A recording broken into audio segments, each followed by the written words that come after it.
and this movie is so controversial. Going into the review, I was really like, damn, we got to kind of be careful we don't lean super hard into politics, and that's not the Yeah. point. Ari Aster said this is a kind of the film that Twitter wrote.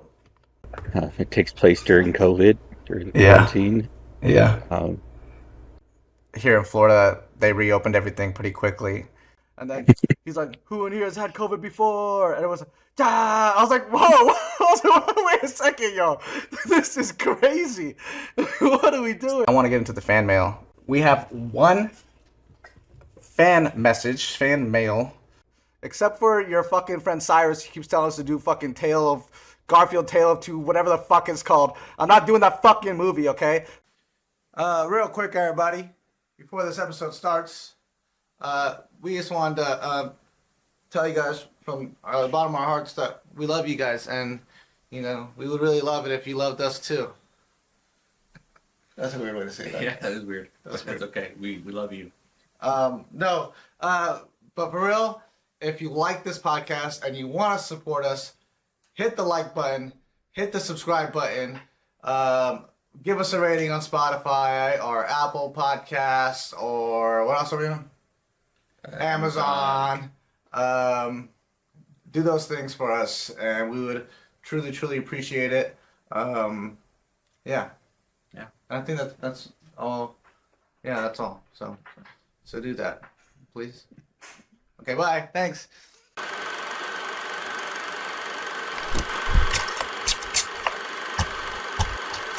Cinema Rose Podcast.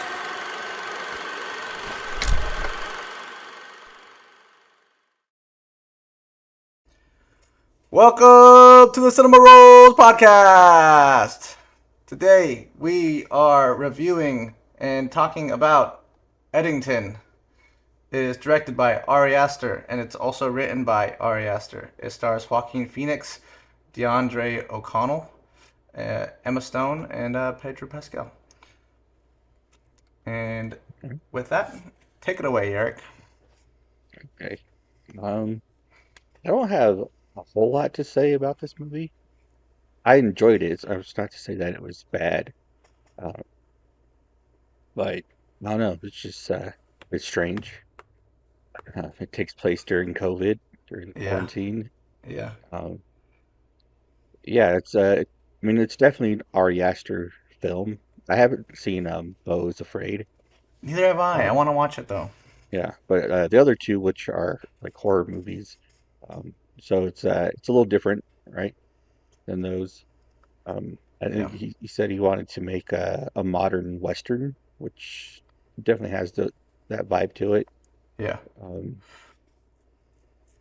yeah, the what was it, AI development, whatever thing that they were putting in the town. Yeah.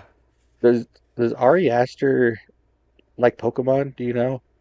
Honestly, I have no The, idea the why. name of the company was Solid Gold Magic Carp, Oh, was it? and I'm just curious There is a because gold magic carp. there is a gold magic carp. It's a shiny magic Shiny carp. magic carp. Yeah. I was like, I don't know. Do you Interesting. like I didn't Pokemon? put that together. That's funny. Yeah, I could but I see don't know. that. I just think it's like that's just it's a weird name, and it never really like explained like what that company was or did or what they were It was doing. Like something it about was, like clean energy or some bullshit. yeah, it was something weird. Um, but uh, yeah, no, it was good. Joaquin Phoenix, I think, was great. Yeah, he's Pedro in good. Pascal is always good. Emma Stone and what's his face, Austin Butler were good. Although I feel like their characters, um, I would like to have seen more of that story. I almost feel like that could have been a whole other movie, like her being like seduced or lured away by like this charismatic like guy who seemed like he might be like a cult leader. Yeah, Yeah, yeah. which He could definitely make has the for a good characteristics of movie. one. Yeah, um, but yeah, I liked it. I don't know what else to say. Right on. Cool. I liked it. Um, I like Ari Aster. Uh, I feel like I went in kind of biased because I like his other films. Hmm. Um, but as the film began, I started to be like, okay, this is a little not what I was expecting, to be quite honest. But Hmm. I went for the ride, and I enjoyed it a lot. It's pretty much just a dark comedy western that parodies our society in 2020. But in a lot of ways, I feel like it parodies our current society. Like still to this day, Yeah. we haven't. I mean, it wasn't that long ago. You know what I mean? No. I watched a couple interviews with Ari Aster. Um, he doesn't go into detail about what means what or anything like that. Really, he tries his best not to give any spoilers when he's in these interviews. But I did hear him say that he had this movie kind of, sort of, loosely put together, at least the script, um, before COVID. Actually, it was before 2020. And his whole thing was he's from New Mexico, and Hmm. he wanted to write a small town western movie in New Mexico. And he hadn't really fleshed it out. And then when COVID happened, he was isolated and fucking living on hell on earth, living in hell on earth. And he decided to make COVID kind of like the main backdrop, and also what he was seeing via social media at that time. Because at the time, social media, everything online blew up because people were bored. You know what I mean? But Hmm. what happens with that is everything got more intense because of all the crazy shit that was happening at the time. So that this movie parodies uh, kind of like the U.S. psyche that was Hmm. happening at that time, and I think it's hilarious because like uh, it's ridiculousness. Like if you zoomed out from a farther lens and looked at it as a whole, it's nonsense. It's like Hmm. ridiculous nonsense, and I like that he in the movie. I feel like when you're people are making movies like this that involve kind of like a commentary on politics, you start to kind of see the bias in the director, like which way he tends to lean. Hmm. But in this movie, you don't really get that. It feels fairly and pretty unbiased, I think. Yeah. 100%. Yeah, and he's just kind of showing the how dumb both sides Yeah. of the coin are. Yeah. That's why I think both the characters, Joaquin Phoenix and Pedro Pascal, they're both kind of they're the main opposing forces in the movie, but they're both kind of dumb assholes. You know what I Yeah. mean? Like that's that's pretty much their characters, and it's yeah. He does a good job of making fun of both sides. Yeah. Um, I like that it's structured and shot like a western. There's some shots in it that felt very western, like in the beginning, Mhm. and Pedro Pascal goes to go confront him about him running for mayor.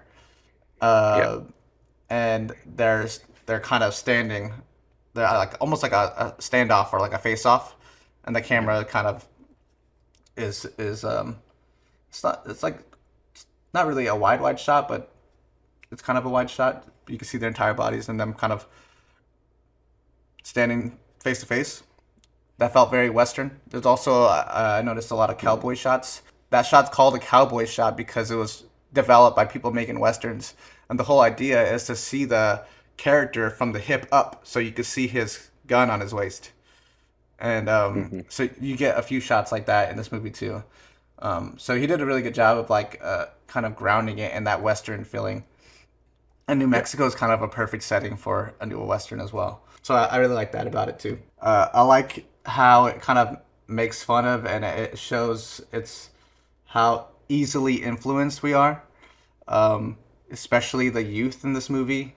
Like the kid that develops white guilt is so funny. Yeah. He's hilarious. Uh, uh, yeah, and social media is kind of like at the forefront of that influence. That's why all these people that are becoming famous now are just influencers because they have a ton of influence. That's literally what they do. You know what I mean?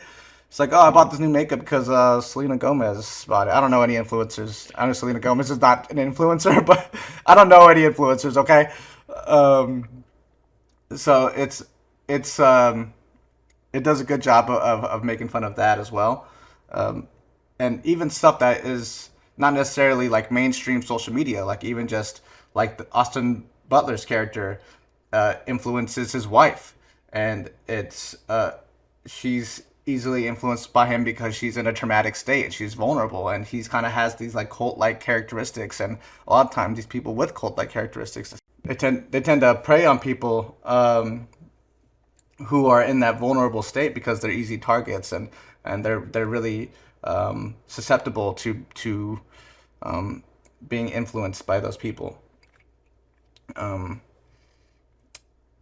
That's why I think faith and religion are such good, solid things to stand behind when you're trying to start a cult. You know, the whole Hmm. when you're starting a cult, pick a religion, okay, and then go to people who are in weak times of their life, vulnerable times of their life, and give them false promises and false understanding of based in this religion that they kind of already have a relative belief for, and hook, line, and sinker. Now you got a dedicated follower right there, and you just keep doing that until you get a mass following, and then you end up with a cult. You know, Hmm. which yeah, that was like, obviously this is like the beginning of Austin Butler's characters, at the beginning of his cult. And you Yeah. kind of see it kind of become more into fruition towards the end. When he's on stage talking to people. And then the I like that it shows how stupid some of the reasons are that we get influenced by things. Like the kid that develops the white guilt. His whole reason for becoming like a social justice warrior is just because he likes a girl. Yeah. It seems stupid, but we people do it all the fucking time. How Yeah. I've know so many guys that have changed their entire lifestyle because they're going after one chick and the chick's not even interested. And then that same with the girl, like her whole reason is she's trying to impress the other guy who The doesn't one even black like her. dude. Yeah, Yeah. exactly. Yeah. You know, and it becomes this whole movie is kind of like a snake eating its tail. It's a endless, redundant, silly, stupid cycle that we've seemed to catch ourselves in as a society, and it even shows that at the end, which I like this too. Joaquin Phoenix character ends up becoming what he hates. Like the whole time, he's thinking like, "Oh, I'm doing this because I'm doing what's good. I have to go against this guy, Ted Garcia, who is bad, right? In his mind, Ted Garcia is bad. So he's like, Yeah. I'm the good guy, right? And then he ends up committing crimes, terrible crimes, assassinating people, killing people, covering them up, trying to put them on other people, and then ends up becoming mayor. And then he doesn't even really change anything. He picks up exactly where Ted Garcia left off, and just does exactly what he's gonna do anyways. He's almost literally a puppet at the end of the movie. Yeah, like literally a puppet. I think that's why he made him that way, all like Yeah. a vegetable, like, because that's what happens, and it literally happens in our real society, our real government. Like it happens all the fucking time. People are like, oh yeah, I'm Yeah. voting for this person. I'm voting for this person because they said this, they said that. All false promises. They take over office and nothing changes. You know what I Yeah. mean? It doesn't matter, red or blue. You know what I mean? So like, it's I like that he ended it that way because it's and the whole movie. I feel like it's such a um, um, good critique on American society, and it puts it underneath this microscopic lens and puts it in a small town because obviously it's easier to tell the story that way about American society rather than trying to you know show some stories here in New York, show some stories in here in LA. You know what I mean? It starts to become diluted that way. You know, this way you see it almost in a small stage production where uh, now it's right in front of your face. And nothing gets diluted. It's exactly what it is.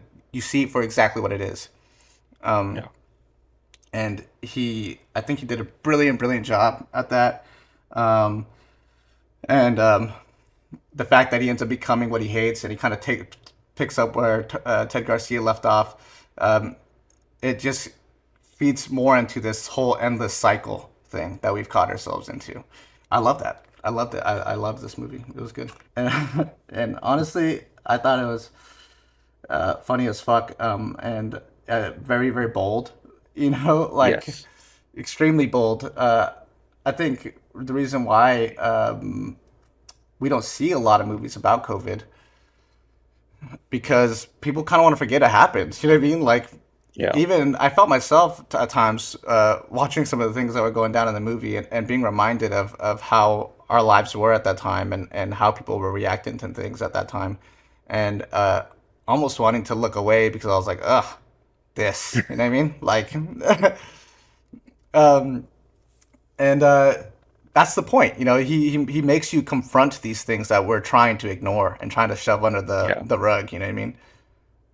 Yeah. And I don't think that, at least in any of the trailers that I saw or any of the marketing that they said the movie had anything to do with COVID. Yeah, I know. So Yeah, I didn't say anything like that. probably pretty smart on him because when they like introduced that fact in the movie, I was like, oh, this is what we're doing. This is where we're at. Like, Right. okay. Yeah. Yeah. And I could see this movie starting a lot of controversy, um, Hmm. mostly because I think a lot of people aren't really going to fully comprehend what the heck they're watching. People can be easily offended by this film. Uh, but to me, I think that's what good art is. It's bold. It makes you feel uncomfortable. It makes you kind of think about these things from a different angle or confront some dark thoughts that you hadn't really that you've been ignoring. You know what I mean? Hmm. Um, yeah, I really liked that about this movie. Do you want to go into ratings? Let's do it. Well, what would Um, you rate this movie? I'm gonna give it a 7. 7? Yeah. I think I'm gonna go 8.5. Okay. 8.5. I could actually see myself putting this movie on again and watching it Yeah. and dying laughing all over again. Yeah, I was going between like 8 or 8.5, and then right now when I was talking about it, I was like, you know what, this was a really fun movie. 8.5. Yeah. So this is the part where we would normally go into fun facts, but I don't. I didn't really look up any fun facts to be quite honest. I'm not even sure if people really want to know any fun facts about this movie. I don't think this movie is going to be very well received, to be quite honest. Um, Yeah. but I do know some things about it, and I did watch a couple interviews with Ari Aster. So I guess we'll just talk about that. A24 and Ari Aster, they found this little town in New Mexico called uh, Truth or Consequences. Truth That's or consequences? that's literally the name of the town, Truth or Consequences, which is pretty crazy. Okay. Yeah. It's a little city in New Mexico. Yeah, they filmed it there. The town loved it, and then A24 kind of like a big party at the end of filming it, and or either Nice. at the end of filming it or before the premiere, and they put on a drone show for them and everything, yo. Um, That's cool. yeah, and they invited a lot of their A24 members that lived in New Mexico to go to the party in the city, and they ended up getting like a fuck ton of people that wanted to go, and they ended up having to just choose a select few that were allowed in. Wow. And Ari Aster was there, and a lot of the people that were in the movie were there. They kind of premiered the movie in the city, Mhm. which is pretty cool. Yeah, Ari Aster said this is a kind of the film that Twitter wrote. I think that's what the quote was. Okay. Um, I can see and that. yeah, it makes sense, you know. Like, yeah, that's I think that's really it as far as interesting things about this movie. I could look stuff up if you want me to.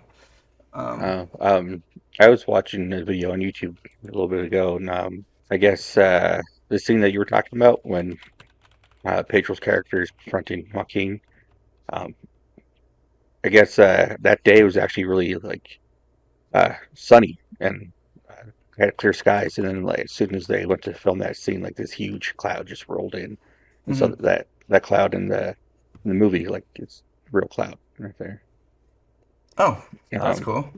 yeah, which is you know telling like. like with where the movie was going, like Yeah, storms are ahead, you know.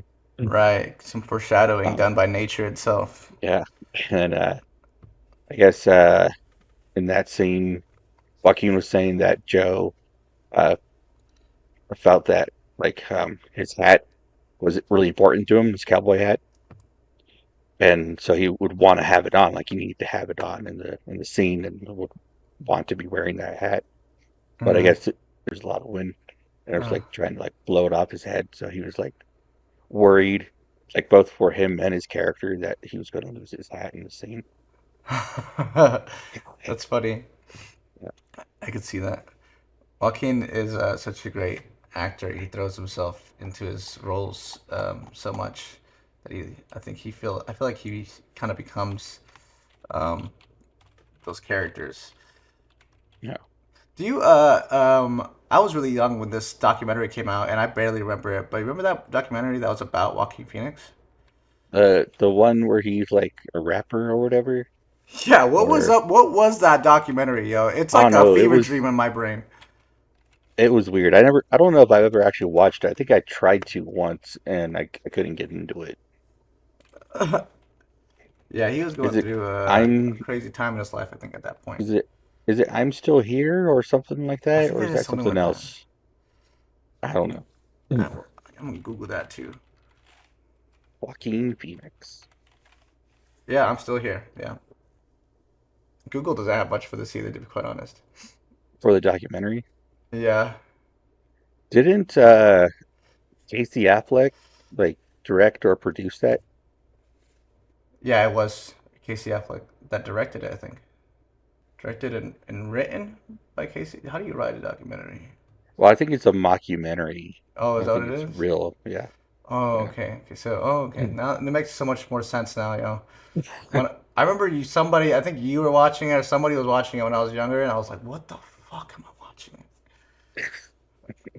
Yeah. Um, but no, there's something I thought that was interesting that Ari Aster said. The whole thing about him saying Twitter wrote this movie during COVID. He felt like it was such an interesting kind of phenomenon that was happening throughout the world as far as COVID and people kind of freaking out about things, toilet paper. There's just actually a scene in the movie where Yeah. Pedro Pascal's character has a bunch of toilet paper in the background.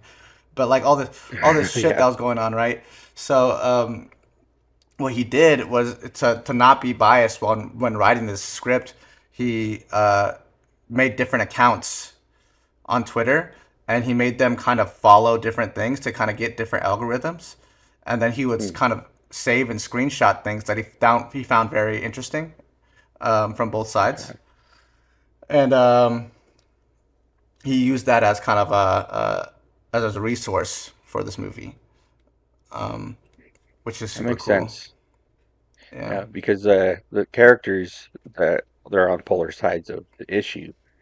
Um, but you believe that those characters are 100% believe in what they're saying and what and why they're doing the things they're doing. yeah, You know. yeah. Yeah. And yeah, that's funny you say that. In one of the interviews, he said that he said, everyone in this movie believes that they're doing the right thing. Yeah. Uh, Like they wholeheartedly believe, you know, in Well, I don't know if what they that kid believe Eric in. You know, believed he was doing the right thing. that He kid was he was was kind of a lost. punk. I did not like that kid. No, oh, that Eric, the his Pedro Pascal's son. Yeah, he was an Yeah, asshole, yo. he He was was. he was like a privileged little asshole. Yeah, did not like him. I hate the Me fact that he either. had my name. I know. I kept thinking that too. I was like, that's nothing like Eric. Eric wouldn't do that. Yeah, I'm not going to kiss your girl. Send you a picture I of it. send you a picture. That's crazy, yo. Yeah, And I don't even think that Eric kid liked her. Yeah, he just wanted to like no. shit on his friend, I guess. Yeah, Yeah, and it's funny that we're reviewing this movie because, like, I feel like this whole podcast is supposed to be like fun, like movies, you know. mhm. And this movie is so controversial. Um, what going into the review, I was really like, damn, we got to kind of be careful we don't lean super hard into politics during this conversation because it could very easily go that way. And that's not the Yeah. point. You know what I mean? I feel like if we, there's no good reason to like really put a statement on where we stand politically, in our relation to the Yeah, movie, because he is kind of equally making fun of everybody. he is. Um, I think people that are far on either side are probably going to be the ones that don't like this movie for political yeah, reasons yeah, because they're not going to see the nuance in all of it. They're just going to see that, oh, this, they're going to assume that he's on the other side, yeah, which isn't the case if you're really watching the movie. But right. yeah, It's funny too that like the majority of the cast was white, and they're all the white people are protesting the Black Lives Matter stuff, and yeah, the one black guy that's in the movie is a cop, and yeah, and they're like, you should be on our side, and he's kind of tired of everyone's shit at that point. yeah. And No, I felt sorry for his character. me too. But anyways, movie suggestions. You have any suggestions you might give people if they enjoyed this film? Yes. Well, first off, any of his other three movies. Like I said, I haven't seen Beau is Afraid, but it is an Ari Aster movie and it stars Joaquin Phoenix, so I'm sure if you like this movie, you'll like that one. That's fair. Um, but yeah, Hereditary and Midsummer, Yep. both great movies, good horror movies. Yeah. Um, yeah, definitely has like his signature on the film. Like you watch it, you know it's an Ari Aster film. Yeah. But other than those, I would also suggest I think it was called Bird Song. It was a movie about COVID. I think it came out during Oh, COVID. It the starred guys like delivering packages and shit. yeah, AJ Appa, the kid from Riverdale. Yeah.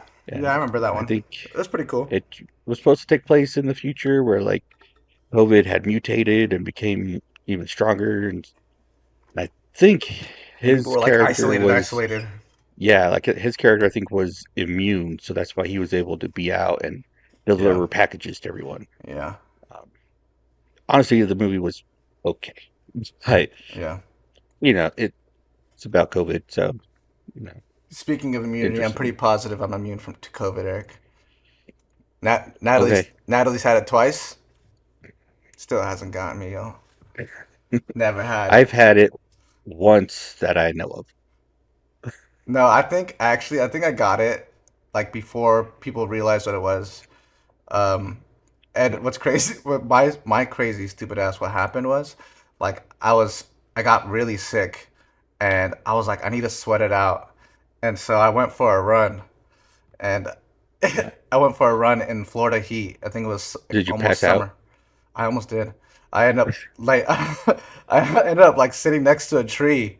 I ran like I think at that point I'd only run like a mile, and then I sat down next to a tree because I was just like I felt like I was gonna die. And then I went home and I took a fat nap, and I woke up and I felt all better, yo. Yeah. I think I may have had it before, like, um, it was a thing, uh, like literally like a month before, like everything shut down. And, yeah, that's about but the same for me. yeah, and yeah, because I like have never really called out of work, and before working at this job, I did it at the call center. I think twice. I was fine. I just didn't want to work, and once at the theater. I worked at the theater for 9 years. Only called in sick once. So Dang, yeah, so that's I wild. hardly ever like take time off because I'm sick. I just work through it. Um, Yeah, but I actually like took a day off of work. It's like I am not feeling well. And yeah, I just rested for a day, drank a lot of orange juice and stuff, and I was good nice. like the next day.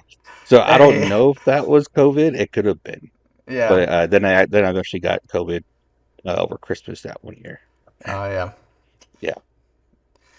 Dang, that sucks. I actually there was a time where I was considering trying attempting stand-up comedy, and Hmm. here in Florida they reopened everything pretty quickly, and Yeah. I remember, I don't remember how the joke went, but I remember the story of which the joke was based off of.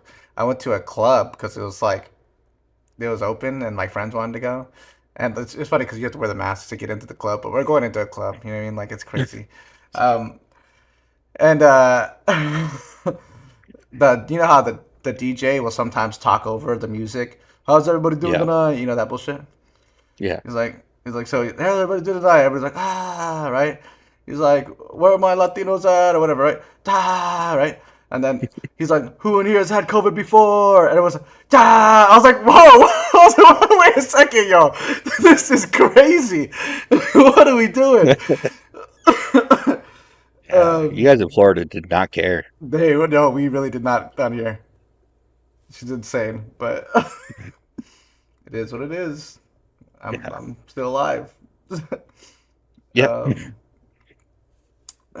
anyways, for movie suggestions for me, I would suggest Idiocracy Oh, good one. because yeah, it also makes fun of our society. It takes place in the future, and what's funny too is that movie ended up becoming like a what It is it? was almost prophetic.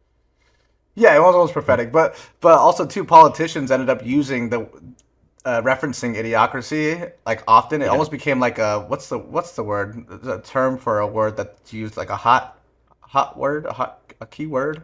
like a hot take. Uh,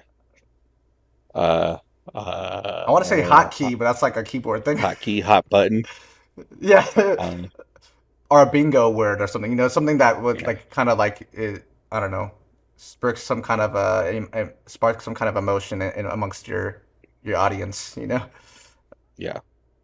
So yeah, politicians ended up using the word idiocracy a lot and referencing the idiocracy, even though they probably had never seen the movie. Anyways, I just thought it was interesting because this movie's a lot about politics.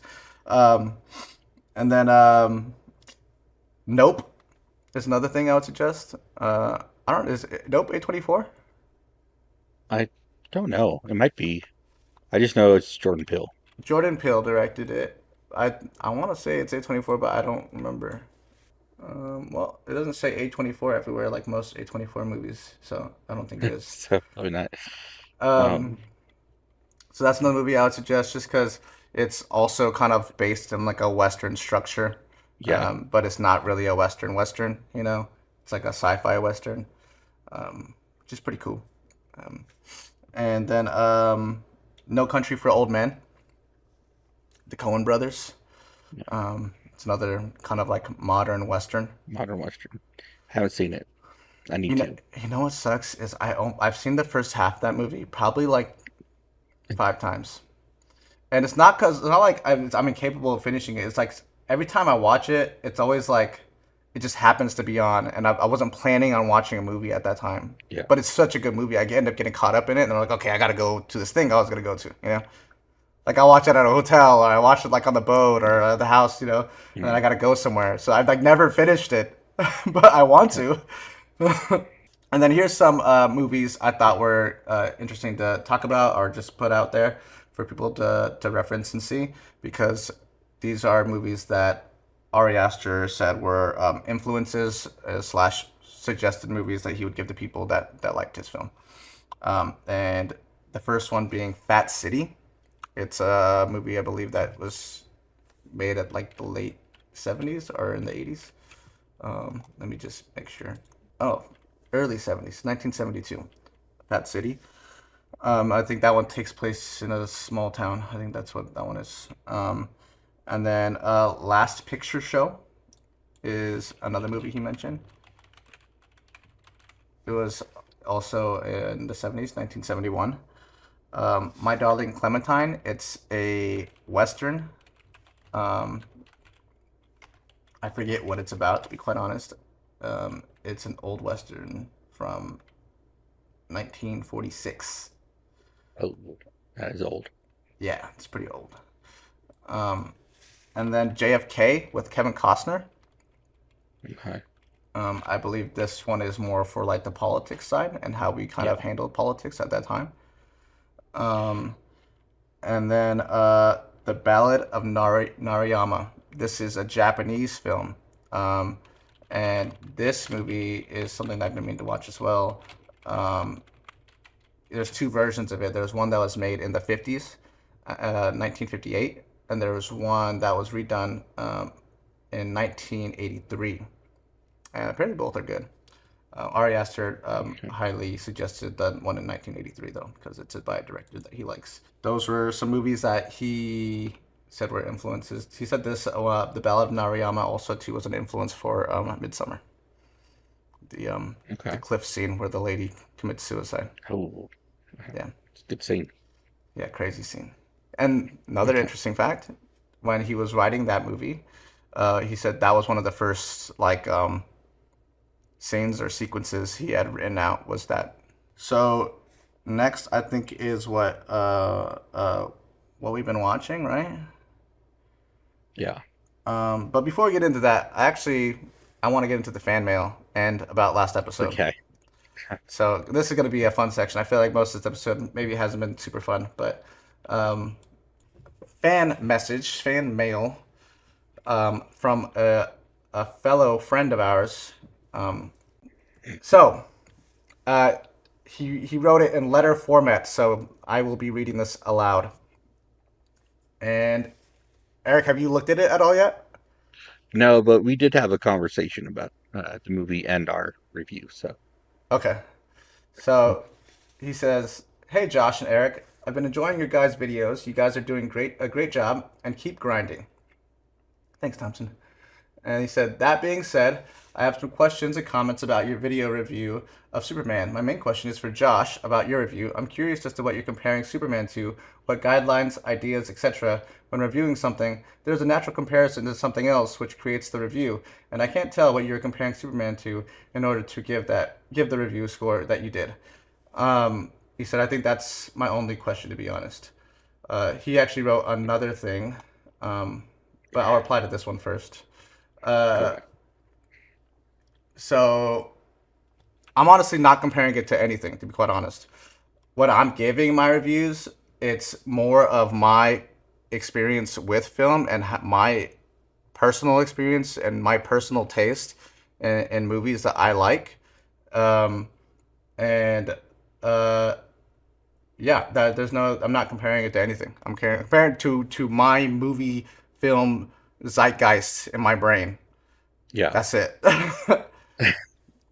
yeah. He had called me, and that's pretty much what I told him because he was wanting to know, like, what are you comparing it to? Like, what are your like other Superman references that you would compare this to? It's like I think he's just comparing it, in general to movies and whether or not it's good. And I Yeah, think that's what we try to do when we review movies is that we're not comparing it specifically to another superhero movie or Superman movie, yeah, or a comic book or a video game or whatever. Like, yeah, is it a good movie overall? yeah. Is what we're reviewing it on. So Exactly. Yeah, I'm not reviewing it as a superhero movie. I'm not reviewing it as a Superman movie. I'm reviewing it as a movie in general. yeah, You and then so he goes on. He says, and this one I think is a little bit more aggressive, but I like it, so I encouraged him to do that. it's okay. He says, "Hey again. I was told to critique your review as it will add to the content. So, Josh, sorry, here's my critique. Your review is discreditable, in my opinion, because you seem to be comparing the movie to something that the movie isn't at all. It comes off as if you're comparing an orange to cauliflower, or at best, an orange to a tomato. You made it clear you know nothing about Superman, which is fine, but then you clearly mentioned Scorsese and it being an amusement park ride. I don't disagree with that, but most action movies are amusement rides, and no superhero movie would be anything other than that, in my opinion. Superhero movies, by their nature, are not rooted in reality, so it can't be anything more than fun. There are aspects that can be meaningful, like the small but powerful moments involving the Kents. You mentioned campy a lot as a negative, but then called the original Superman campy and mentioned it in a more positive aspect. You also made it clear you weren't a big fan of Superman in general, which creates an innate bias, which I feel played into your review. You were also incorrect about. Okay, this part actually, I think there was a lot of typos right here, and it doesn't make a lot of sense, but I will read it how it's written. It says, "You are also incorrect about Lex hates Superman. He doesn't hate Lex because he makes humans look bad. He makes Lex look bad. Which I believe is explained in the movie with Lex's rant. The movie as a whole is supposed to be more fun, more than anything, in my opinion. Eric, for your review, the only thing I would critique is I feel your opinion is also biased because you naturally enjoy Marvel more. As you mentioned, DC is more campy to you. However, when it came to the movie, I feel your critiques I understood more. You explained it well for everything you mentioned about it. You mentioned this may be more core DC fans, which I agree, but this does potentially isolate Marvel fans. But this does potentially isolate more, yeah.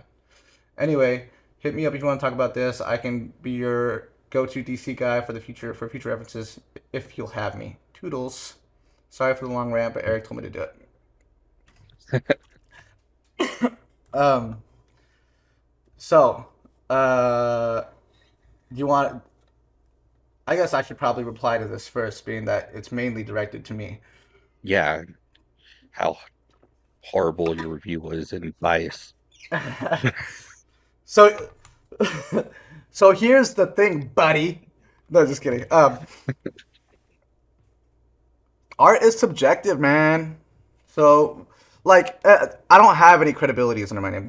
No one is hired me to talk about Superman in a light in which I have some kind of pedestal to stand on and look down upon others for disagreeing with me. I do not have that right to do so. I'm simply reviewing this movie because I like movies. And I didn't like this movie. Now that I think about it, this movie was a piece of shit. It was dog shit, okay? And I never want to fucking watch it again. No, I'm just kidding. I just wanted to get. I'm really hoping he just got really scared for a second and was like, damn, yo, like how could he say that about my favorite movie ever? Um, no, but it's art is subjective. Everyone's gonna have different takes on different things. This movie wasn't for me, okay? And I'm not gonna lie, I had just come out of that movie, and like I said in the beginning of the podcast, I was on the fence. I didn't know, like, um, and thinking back on it now, and maybe I gave it a bit of a uh, harsher review than I probably should have. And I think in a previous episode, I even mentioned like it takes like a day or so for me to kind of fully, grasp a movie because I think heavily on these things. Mhm. Sorry, I need more water. Um, and thinking about Superman, actually there's a lot of things I thought about, and this is completely my own bias. I didn't go out and seek validation from any other YouTube reviewers or anything like that. Just thinking about the movie and reflecting on it. There like I said, I think I said this too in the review. There are things I liked about it, and I actually think it's I think it's better than a 6.5 in the rating I gave it, but not much better to be quite honest. Like seven and a half if I had to change it, 7.5 at most. And as far as the campiness goes, right?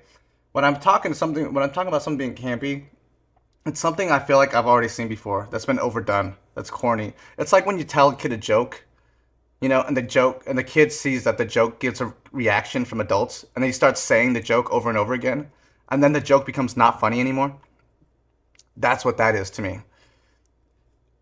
Um, so when I say the first one was campy with Christopher Reeve, it's campy to us now because superhero movies have now been kind of built upon and stacked upon the campiness that was created with Superman.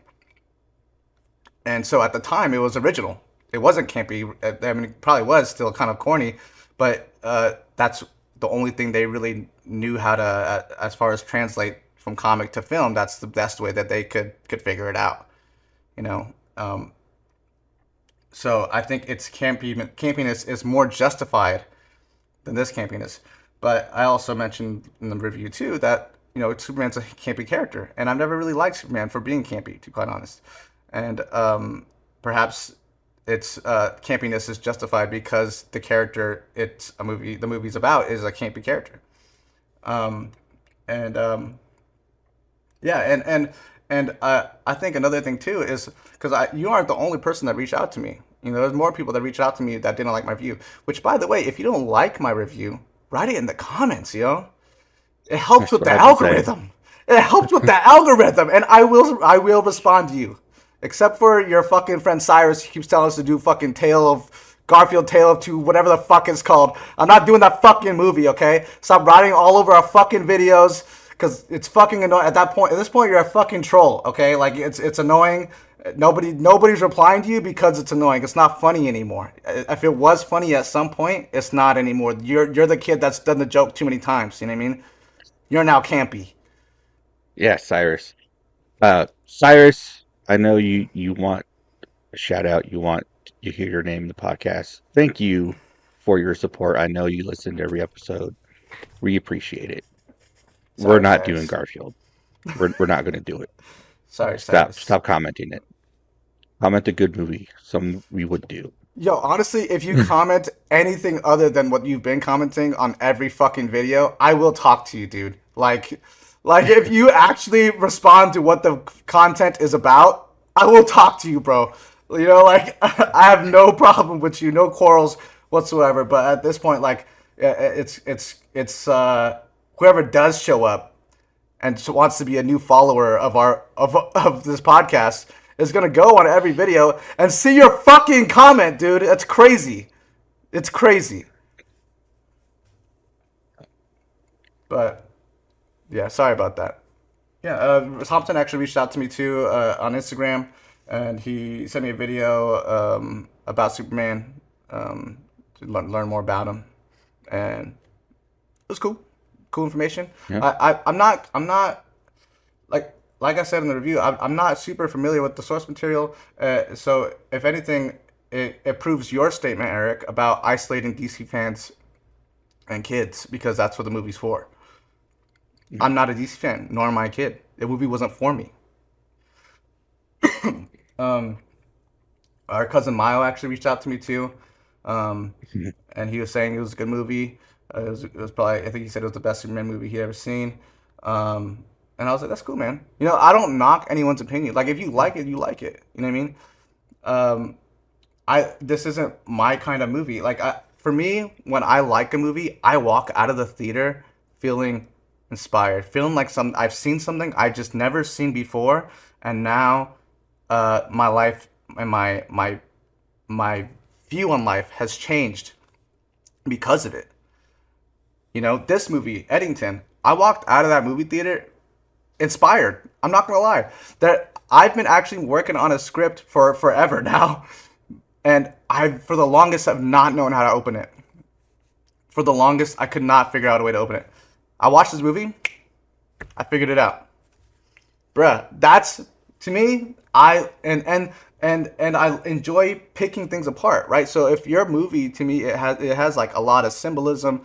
It has like things that aren't completely on the nose, and I have to really kind of consider it and think about it afterwards and try to like really, break it down and take it in and understand it for myself afterwards. Then to me, that's a good movie. That's shit I enjoy. There's a ton of movies that I really like that people probably won't like, and that's okay, That's cool. You don't, everyone has different tastes. Art is subjective. That's the point. And it's human expression. It's meant to create discussion, which is what we're doing here, and which is why you reached out to us and you said your piece. And I respect that. That's cool, man.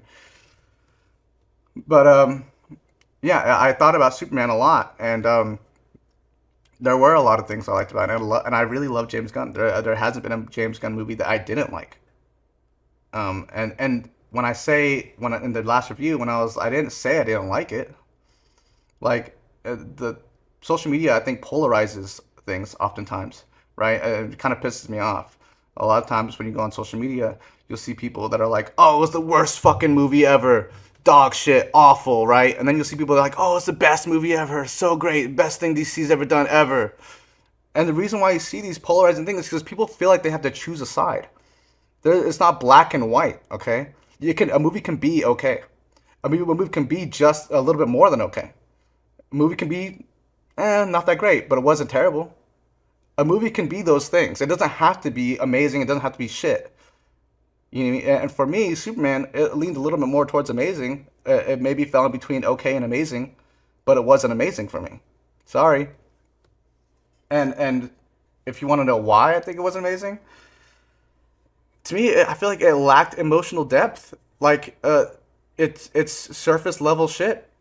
That's why I think kids will like it. I gotta say, because I saw it a second time. I think I mentioned in the last episode that I was going to go see it that night. Um, and I definitely appreciate the movie more after seeing it a second time. My rating's not going to change. I think it is a solid 8. Um, and even Kevin Smith, who did like an over hour review of the movie, says it's an 8. You know, Yeah, like yeah, it's a good movie. It's a good Superman movie. Um, and the things I appreciated about the movie when I saw it the second time aren't isn't the fun parts with the fight scenes and the dog you know being a bad dog and whatever. hmm, It's the more human yeah, and aspects of Superman's character, his relationship with his parents, his relationship with Lois Lane. Those are what really hit for me the second time I saw the film, and it would be better if they had established that more, not necessarily an origin. We don't need an origin, but show us more of his relationship with Lois Lane, with his parents, because yes, that's what I want to see. That's what I like to yes, see. Like the action and the comedy and all that. It's fun, and yeah, kids are gonna like it. But we didn't need all these extra characters. Like I said, like yes. with the people Daily Planet crew, like I would have liked to know more about them. They seem like fun people. They are Superman characters. Have Clark Kent interact with them more. But we didn't need the Justice Gang. It was cool to see Guy Gardner. I like Nathan Fillion as him. Mr. Terrific, like we said, stole the show, and he's great. And I Yeah, love Eddie Gathecki, I think is how his last name's yeah. I think that is. I pronounced. pronounced it wrong last time. Yeah. Yeah, but uh, yeah, he was great. Unfortunately, those extra characters aren't needed for a Superman movie and to make a Superman movie good. I Agreed. appreciate James Gunn and everything he's doing, and it's cool that he's building this world. And I think he may not necessarily forced, but needed to put more characters so that they can go off and branch off and do their own thing. Yeah. But I would have liked to have a more solid Superman film, and that for me, that's what would have pushed it over and made the movie great. I completely 100% agree with you, Eric. Like you literally took my next thoughts, the next rant I was about to get into. And you articulated it better than I probably could have, to be quite honest. You know, Um, yeah, the things I did love about it was when it was humanizing Superman. The conversation with his father was great, you know, um, and at the end when him and Lex Luthor are having that conversation, it's really really emotional. It's highly climactic and emotional. It's a great emotional part of the movie, and it gets cut short by Crypto. Um, you know, and I didn't like that. You know what I mean? And Yeah. So to me, I feel like that's why it lacked emotional depth. Like hmm like what you said, Eric. If he had explored those things more and cared less about putting all these characters in it, uh, it would have felt more of like a solid movie, especially a solid first movie, right? hmm And the thing I think what happened was I don't know if it either was a studio's, the studio getting involved, or if it was just James Gunn just getting too excited and jumped the gun. Like I know he's a big DC fan, and I know he's gonna do great with this. Honestly, I know there's gonna be a lot of cool shit coming out from James Gunn's new DC. I'm actually excited for it, despite the fact that I may have been kind of harsh on the review I gave last time Superman, but I think he was just so excited to start building this universe and get to the meat and the potatoes that he forgot to really, you know, let the pot simmer, you know. Hmm. Um, and I completely agree, Eric. Had he explored those relationships he had with the people that he loved more, I think it would have connected with me more for sure. Yeah. So there you go, Thompson. Superman review number two. No, I appreciate you writing in, dude. You know, like I and I hope me kind of crashing out doesn't deter anybody from replying to us or emailing to us because I'm very passionate about things. And film and art and stuff is something I'm extremely just literally my life. It's like how I identify myself. Um, and Yeah, so I get really worked up about these things, and if I come off kind of angry or whatever, I'm just excited. That's all. I'm just I'm just excited to talk about these things. Um, and Yeah, so if I hope this doesn't deter anybody, and if you have anything to say, you know, write it in. There's a whole fan mail email. Eric, you can put it up again if you want, so people can see it.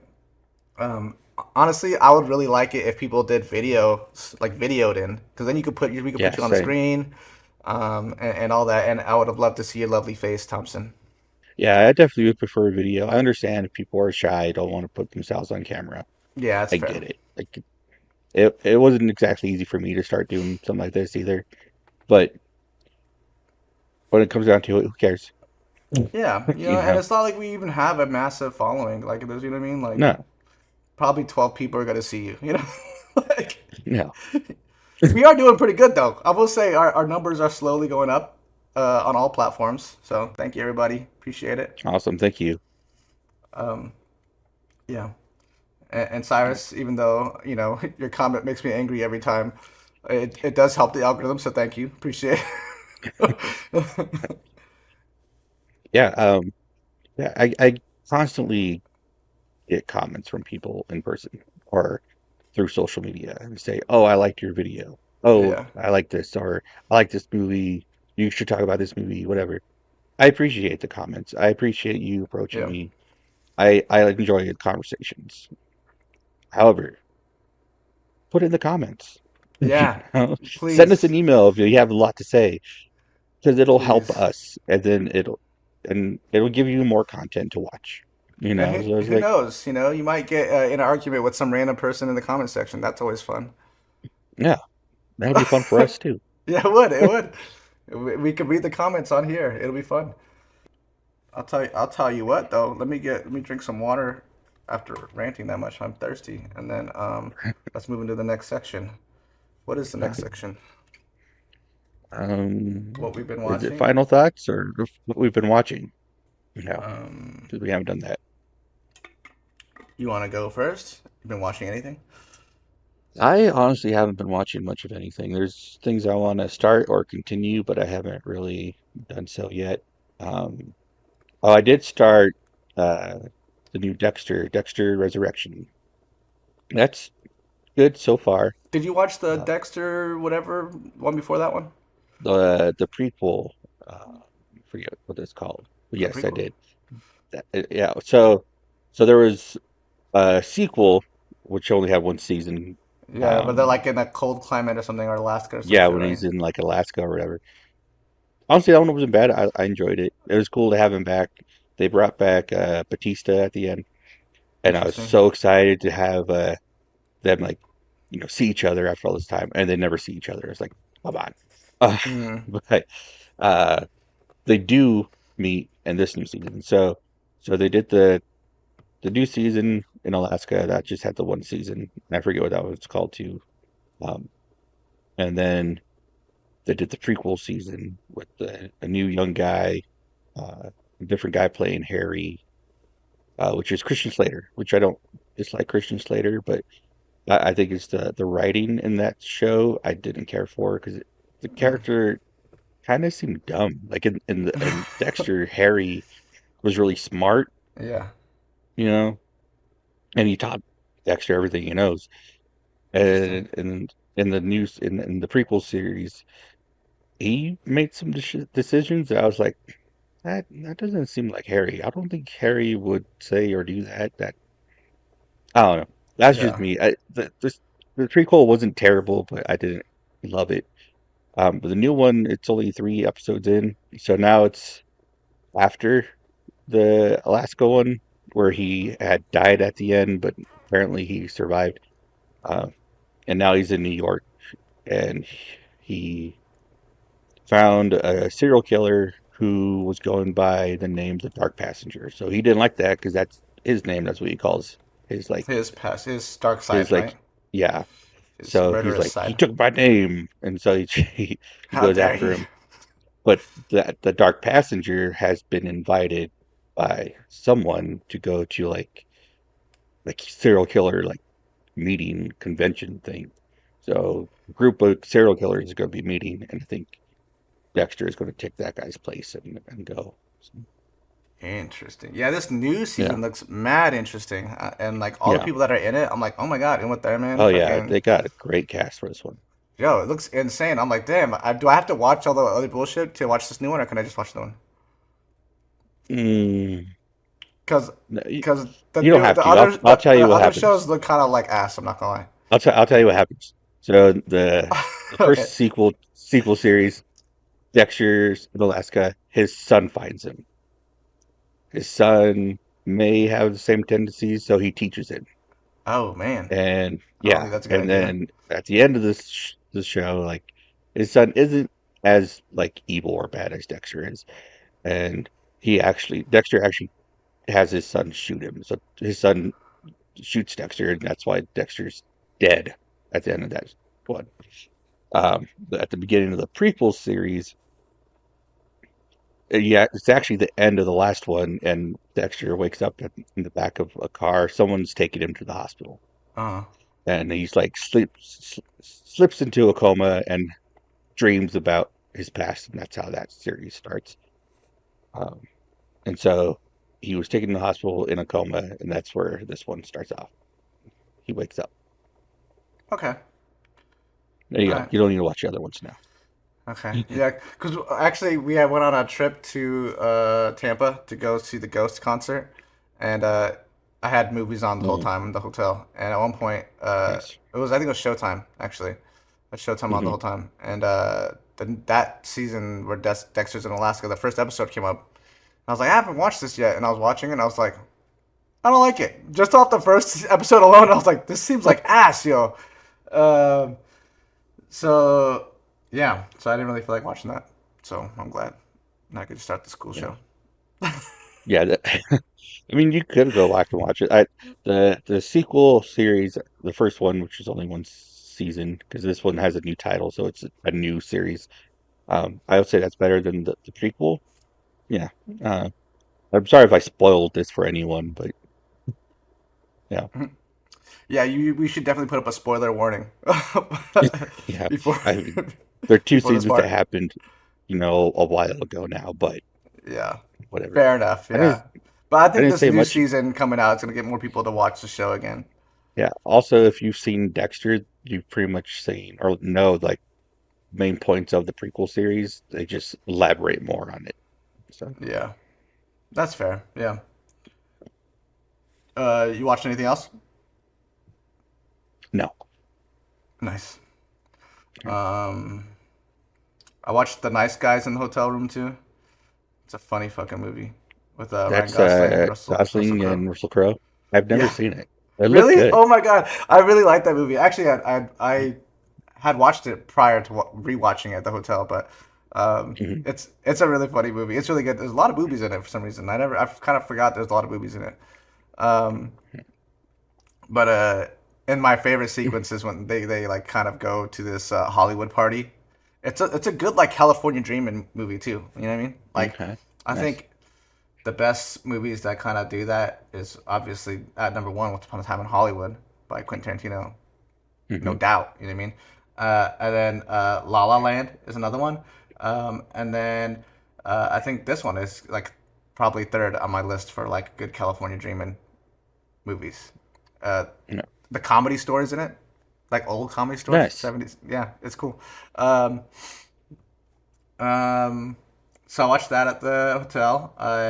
I just got done watching Ant-Man with the kiddo. She really liked it. She was like, Ant-Man's pretty cool. And I was like, yeah, Ant-Man's pretty cool. I think that's how a lot of people felt after they watched that first Ant-Man. Yeah, the first It- Ant-Man's good. It's a good movie. Yeah, it's a solid movie. There's a lot of cool sequences too. They really played into the shrinking factor, you know, Yeah. um, fighting in a suitcase, you know, fighting on the Thomas the Tank Engine. Yeah. Um, I already thought that scene was hilarious too. And it introduces one of Marvel's most like favorite characters, Luis. Yeah, Luis. Yeah, we were cracking up at Luis. I always forget how funny he is in that movie. Yeah. Who reminds me of like a relative of ours. You know, not a specific one, but he feels like he could be Yeah. related to us. You know? He's like an amalgamation of them. Yeah, exactly. Yeah, exactly. Like if our family just got rolled up into one person, this is him. Yeah, yeah, exactly. Yeah. um, what else? What else? Oh, I've been watching Teen Titans Go Oh, on nice. at work because it's like an easy watch, like cartoons. You know what I mean? Yeah. While I like model and animate shit. Um, and I kind of put that show off for the longest because like I A really lot of like people did. I really liked the original Teen Titans, and when this show came out, I was like, what is this goofy shit? You know what I mean? Teen Hmm. Titans are cool. You know what I mean? They're Yeah. goofy sometimes, but they're mostly cool. You know? Um, and I didn't even think about watching the show at all until I think I watched the movie one time when I was visiting Colorado with you, Eric. I think you and Hmm. Lolly were watching it actually, something. And Oh, yeah. I watched it with you guys. And I was like, this shit is hilarious. And It's so so funny. ever since I seen the movie, I was like, I kind of want to watch the show now. And I saw it was on Disney Plus, and so I've been putting it on in the background. And this show is really funny. There's a few episodes I really like. Yeah, I like it. I really started watching it when I was doing the burrito route. So I'd come home from work, from doing the burritos, and I'd have like a little bit of time before I have to go to the theater to work. And so I'd put that on while I was counting my money. And I fell in love with it. I love that show. And I remember when it first was announced, people were mad. They're like, no, like, that's not Teen Titans. Teen Titans are like Yeah, cool and serious and that's like how it was. almost Yeah, like anime, yeah. and then you go back and watch the original series. It's good. I It's love that not original that series. serious. It really is. It's not. Yeah. No, that people thought it was like so cool, and it is. It's a great show.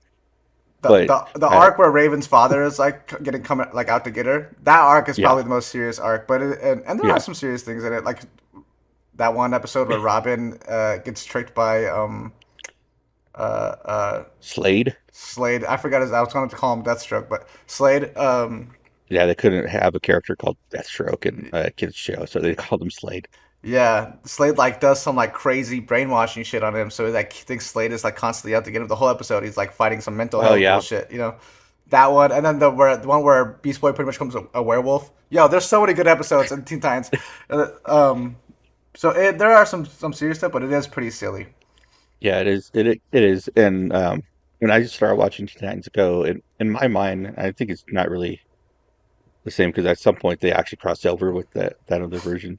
But I always took it as um, the show Teen Titans is like them like their main like story and like them doing like their main missions and whatever they gotta do. And Teen Titans Go is just them being teenagers, just being Yeah, silly and yeah, and I having actually kind of like fun, that. Yeah, yeah, because which it's good.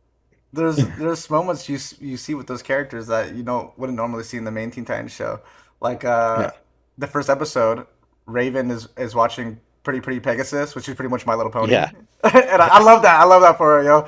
Um, yeah, it's good. What's great about that is that I think it's Tara Strong, right, who voices Raven, Yeah, also does the voice one of the main ponies in My Little Pony. yeah, she So like does. that's what like the in joke is. Yeah, that's Yeah. funny. Which I know she's like kind of older now, but I think she's so hot. Tara Strong? I Yeah, agree actually. yeah. How cool would it be to like date her and she could just switch up her voice to like any character you want? Be the Harley Quinn, call Yeah. you Mr. Oh, J. don't do that to me, yo. Don't do that to me.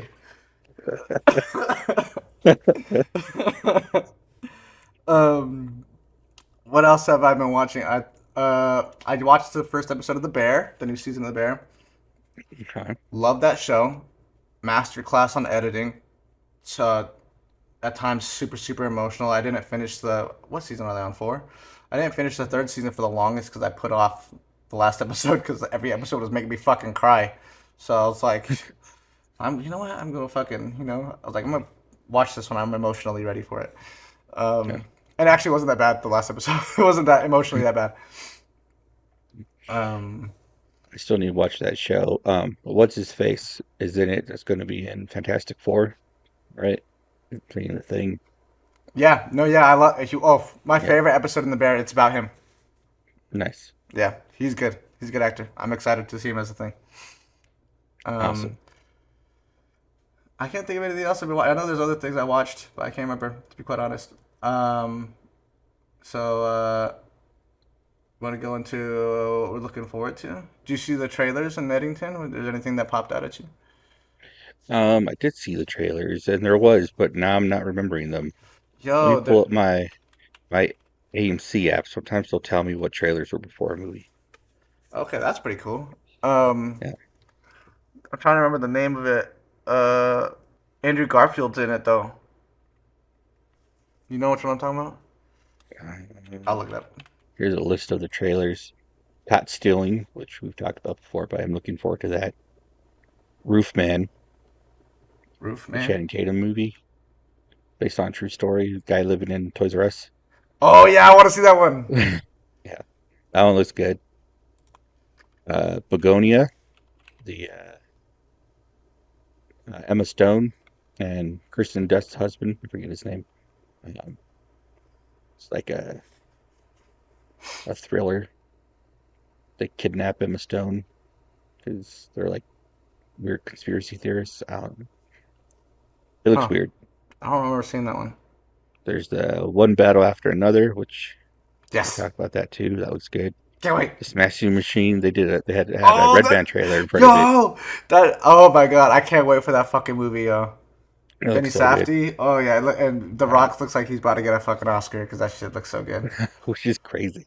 I know. Uh, him is another one I want to see. Yeah, him looks cool. Um, I don't know what this last one is. Highest to lowest. Is that what you were talking about? No. I Uh, did leave during the trailers to go to the bathroom, so I might have missed what you're talking okay. about. There's the one I put this off it to talk about to now because it was like the second one on the list here, but I think it looks really good. It's The Long Walk. Did you see that trailer? No, who's in it? I don't know who's in it. It was some younger kids. I think one of them is Philip Seymour Hoffman's son. Might be one of them, one Oh of the main really? guys. He's pretty good, But yo. it, but it's based on a Stephen King book, I think it said, and it's yeah, it's just these kids walking, and apparently they just have to keep walking. Lord of the They Rings have like these style. tanks, yeah, these tanks following them, like these army guys, and Okay. Interesting. if they have to walk at least at a 3 mile per hour pace, and Uh, if they fall behind, they'll get shot and killed. Um, yeah, they just got to keep on walking, and whoever's the last one to survive, I guess, wins like a bunch of money or something. interesting. That's crazy. Yeah, Yeah. it looks good. The one I was talking about was called After the Hunt. Did they give you that trailer? I don't think so. Yo, I saw, maybe after this, look it up. It looks so good. Um, Andrew Garfield is in it, like I said, and let's see, uh, Julia Roberts, and I don't know how you pronounce this girl's name, but she's also in The Bear. Ayo Edibiri. She won an Emmy for The Bear. Um, she's a pretty good actress.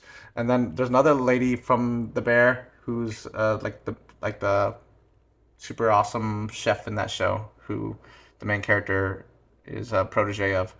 Um, she's in a new movie with Benedict Cumberbatch. It's about like a divorce. It's like a divorce movie. It's like a comedy. Roses. Yes, looks pretty funny too.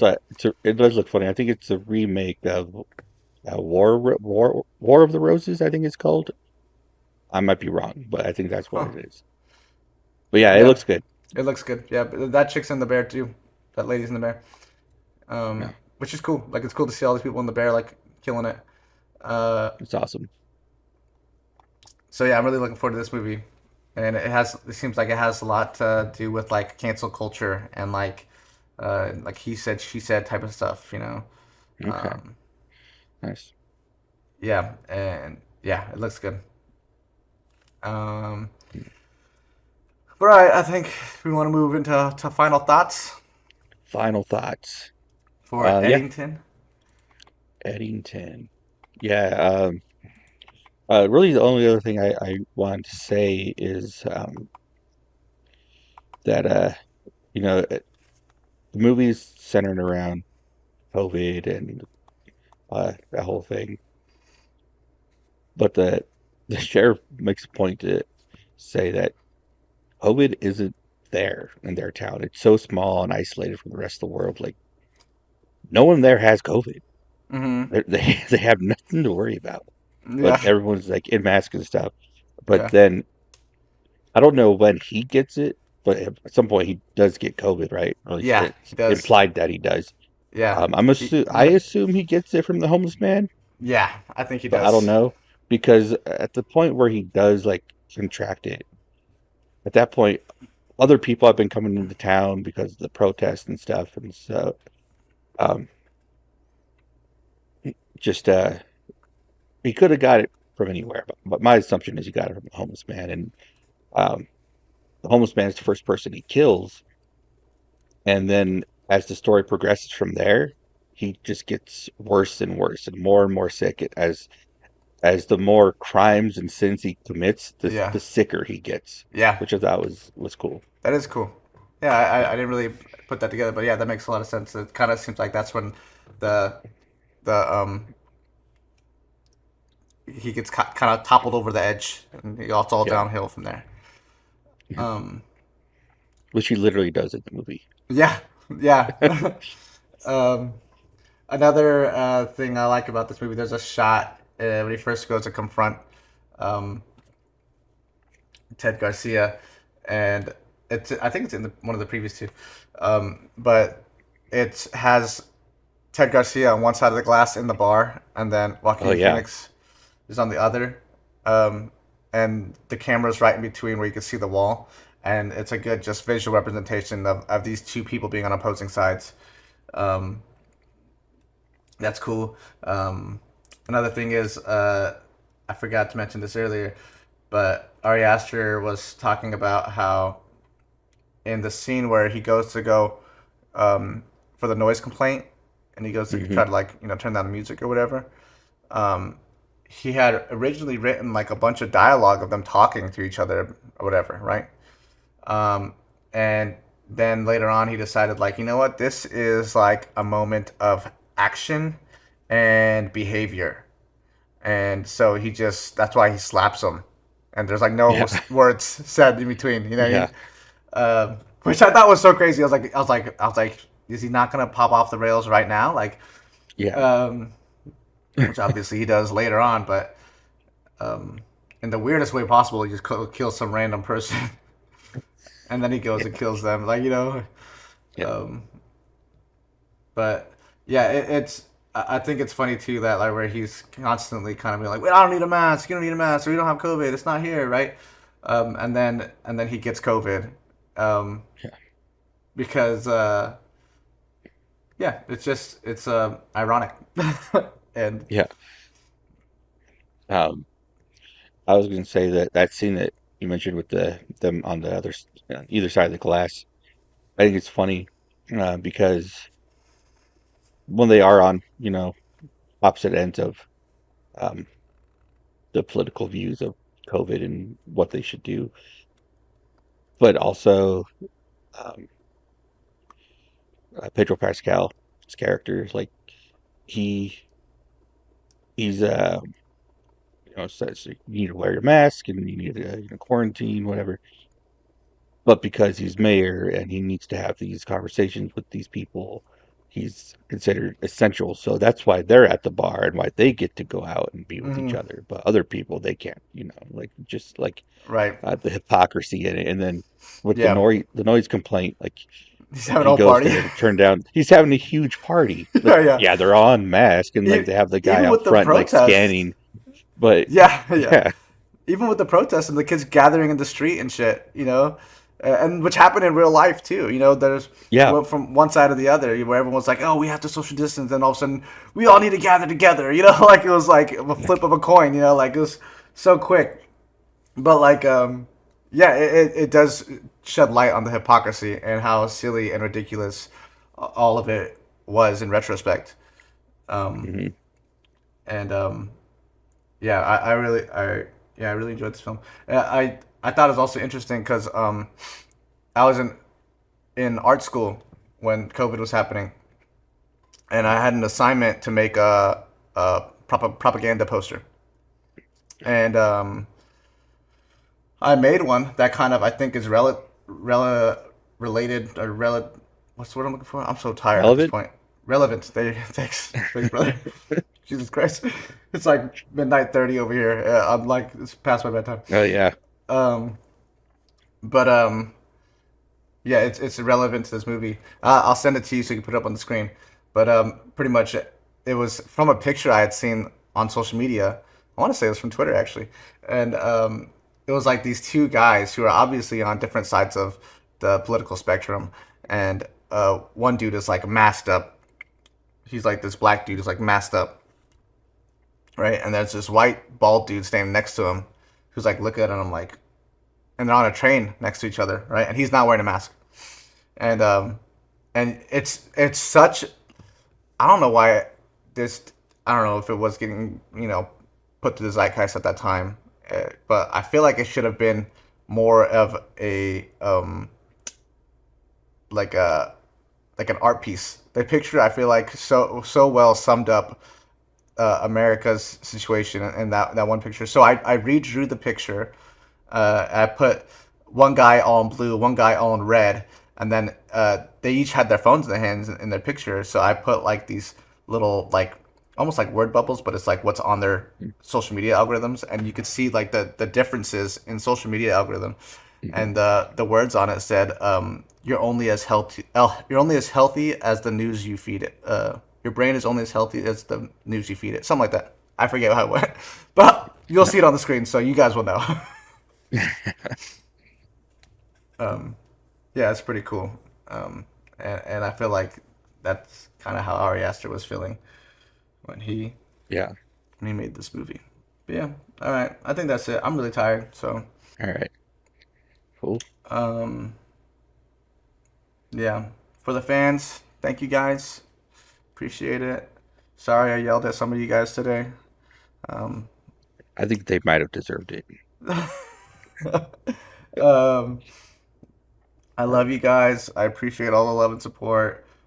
Keep supporting us. Keep liking. Comment. Yeah. Just comment. Chew me out, yo. If you want to yell back at me when this episode comes out, yell at me in the comments. Um, Yeah. I'm cool with that. Um, yeah, and maybe down below put down your favorite Ari Aster film if you've seen his movies. Yeah, and then send us videos in the fan Yeah. mail. Videos. Send us videos. We'll respond to them. Yeah. Yeah, you might end up on the podcast. All right, Yeah, that's everything. Cyrus. I know you want to be on here. I know you Yeah, want maybe. all Yeah. the attention. Maybe send us a video on why we should do Garfield Tale There of you Two go. Kitties. All right. Or maybe you could just do a review on Garfield and we'll put it up, and we'll review your review. um, but all right, that's it, everybody. I'm gonna go to sleep. All right. Good night. Good night, everyone. That's our show. See you guys.